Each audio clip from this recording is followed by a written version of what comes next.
నా పేరు జమాల్పూర్ రమేష్. మా పేరెంట్స్, మా విద్యార్థిని జయనికిత. ఇంత గొప్ప ప్రోగ్రాం చేస్తున్నందుకు చాలా సంతోషం మేడం. కానీ తల్లిదండ్రులతో పాటు గురువు ఇట్లా ఒక దేవుడే అని నేను భావిస్తున్నాను మేడం. ఇలా గురువు లేని విద్య గుడ్డి విద్య.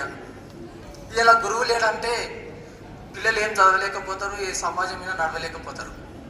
వాళ్ళతో పాటు ఇంత విద్యని నేర్పి ఈ స్థాయిలోకి తెచ్చినట్టే మాకు చాలా సంతోషం. మరి ప్రిన్సిపల్ మేడం గారికి, విద్యార్థి ఉపాధ్యాయుల బృందానికి పేరు పేరిన నమస్కారాలు. అదేవిధంగా ఈ ఫంక్షన్ హాల్ ఇచ్చిన యజమానురాలికి మరి ప్రత్యేకంగా ధన్యవాదాలు తెలియజేస్తూ, మరి ప్రిన్సిపల్ మేడం గారికి చిన్న సన్మాన కార్యక్రమం ఉంటుంది, మా నిఖిత చేస్తుంది. ఎందుకంటే ఎన్నో రోజులుగా ఈ అవకాశం రాదు. అంటే నాది 99 బ్యాచ్ 10th క్లాస్. అంటే ఇప్పుడు ఇట్లా కలుసుకోవడం మధ్య మధ్యలో, కానీ ఒకరికొకరు గుర్తుపట్టలేకపోతాం. కానీ ఇవాళ ఈ స్థాయిలోకి వచ్చి ఈ అవకాశాన్ని మళ్ళీ రాదని ఎంతో బాధగా చెప్తున్నా. అందుకని మేడం గారికి మనస్ఫూర్తిగా నమస్కారాలు చేస్తున్నా.